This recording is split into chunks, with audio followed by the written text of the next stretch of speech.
அப்பான்னு தான் நான் கூப்பிடுவேன். அப்போ அப்பான்னு தானே கூப்பிடணும். பாஷாவுக்கு ஒரு அப்பா இருப்பார்ல, அவரை தாத்தான்னு கூப்பிடுவேன். இவரை நான் அப்போ அறிமுகமான சிறையில் 50 நாள் அவரோட இருந்த காலத்துலேருந்து அப்பான்னு தான் கூப்பிடுவேன். ஏன்னா சித்திக்கு என்னோட தம்பி, நான் அப்பான்னு தான் கூப்பிடுவேன். அதனால அப்பான்னு.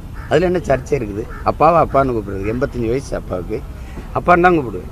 இறந்து போனோடனே வரிசையா வர்றாங்க, ஒரு கிளம்பி வர்றாங்க. அண்ணன் சீமான் அவர்கள் சொல்றாங்க, தகப்பா அப்படின்னு. தகப்பா அண்ணன் சீமான் அவர்களே, பிப்ரவரி 14, 1998 உங்களுக்கு தெரியாது, பாஷா மைசூர்ல போய் வெடிமருந்தை வாங்கிட்டு வர்றாரு. மைசூர்ல, கோயம்புத்தூர்ல வெடிச்சது, மைசூர்ல இருந்து வந்தது. 50 பேர் சாகுறாங்க. 250க்கு மேற்பட்டவர்களுக்கு படுகாயம். 50 பேர்ல அப்பா இல்லாத பிறந்தாங்களா?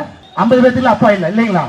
50 பேருக்கு அப்பா இல்ல, இவருக்கு மட்டும்தான் அப்பா. அந்த 250 பேர் யாரு வந்து படுகாயம் அடைந்து, கண் இல்ல, காது இல்ல, கால் இல்ல, வாய் இல்ல, பேச முடியாது. இன்னும் ஸ்பைனல்ல வந்து அந்த பார்லஸ்னுடைய அந்த இது இருக்கு, ஷார்ப்னல் சொல்லுவாங்க. அவங்களுக்கெல்லாம் ஆணி, அவங்களுக்கெல்லாம் ஸ்பைனல் கார்டு இல்ல தண்டுவடத்துல. பாஷா அவங்க உங்களுக்கு அப்பா. ஓட்டு பிச்சை எடுப்பது எப்படி என்று உங்களிடம் கற்றுக்கொள்ள வேண்டும். ஓட்டை